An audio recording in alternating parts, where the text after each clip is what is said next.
ಎಲ್ಲರಿಗೂ ನಮಸ್ಕಾರ. ಸೋಮವಾರದ ಸಂಚಿಕೆ ಭಾಗ್ಯಲಕ್ಷ್ಮಿಯಲ್ಲಿ ಏನಾಗುತ್ತೆ ಅಂತ ತಿಳಿದುಕೊಳ್ಳೋಣ ಬನ್ನಿ. ಹಿತ ಭಾಗ್ಯನ್ ಅವರ ಗಂಡ ಮದುವೆ ಆಗುತ್ತಾ ಇರಬಹುದು ಅಂತ ಅನುಮಾನ ಬಂದು ಫೋಟೋ ತರಿಸಿಕೊಂಡು ನೋಡಿದಾಗ ಗೊತ್ತಾಗುತ್ತದೆ ನಮಗೆ ಹೋಟೆಲ್ ಮ್ಯಾನೇಜ್ಮೆಂಟು ಮದುವೆಗೆ ಕೊಟ್ಟಿರುವವರು ಭಾಗ್ಯಳ ಗಂಡ ತಾಂಡವುದು ಅಂತ ಹೇಳಿ ಹೇಗಾದರೂ ಮಾಡಿ ಭಾಗ್ಯನಿಗೆ ವಿಚಾರ ತಿಳಿಸಬೇಕು. ಅವಳ ಗಂಡ ಬೇರೆಯವರನ್ನು ಮದುವೆ ಆಗುತ್ತಾ ಇದ್ದಾರೆ, ಇಲ್ಲ ಅಂದರೆ ಅವರ ಸಂಸಾರ ಹಾಳಾಗುತ್ತದೆ. ಶ್ರೇಷ್ಠ ಅನ್ನುವ ಹುಡುಗಿಯ ಜೊತೆ ಮದುವೆ ಆಗಲು ರೆಡಿಯಾಗಿದ್ದಾರೆ ಅಂತ ತಿಳಿಸಬೇಕು ಅನ್ನುವ ನಿರ್ಧಾರ ಮಾಡಿ ಹೇಗಾದರೂ ಮಾಡಿ ತಿಳಿಸಬೇಕು ಅಂತ ಅಂದುಕೊಂಡು ಅವಳಿಗೆ ಫೋನ್ ಮಾಡುತ್ತಾರೆ. ಎಷ್ಟೇ ಫೋನ್ ಮಾಡಿದರೂ ಭಾಗ್ಯ ದೇವಸ್ಥಾನಕ್ಕೆ ಹೋಗುವುದರಿಂದ ಫೋನ್ ರಿಸೀವ್ ಮಾಡುವುದಿಲ್ಲ.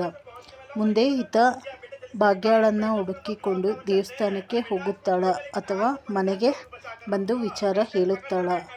ಅವಳು ಹೇಳಿದ ವಿಚಾರ ಭಾಗ್ಯ ಹೇಗೆ ತೆಗೆದುಕೊಳ್ಳುತ್ತಾಳೆ, ಭಾಗ್ಯನಿಗೆ ಗೊತ್ತಾಗುತ್ತದಾ ಅಂತ ಹೇಳಿ ಮುಂದಿನ ಸಂಚಿಕೆಯಲ್ಲಿ ತಿಳಿದುಕೊಳ್ಳೋಣ. ಚಾನಲನ್ನು ಲೈಕ್ ಮಾಡಿ, ಶೇರ್ ಮಾಡಿ, ಸಬ್ಸ್ಕ್ರೈಬ್ ಮಾಡಿ. ಧನ್ಯವಾದಗಳು.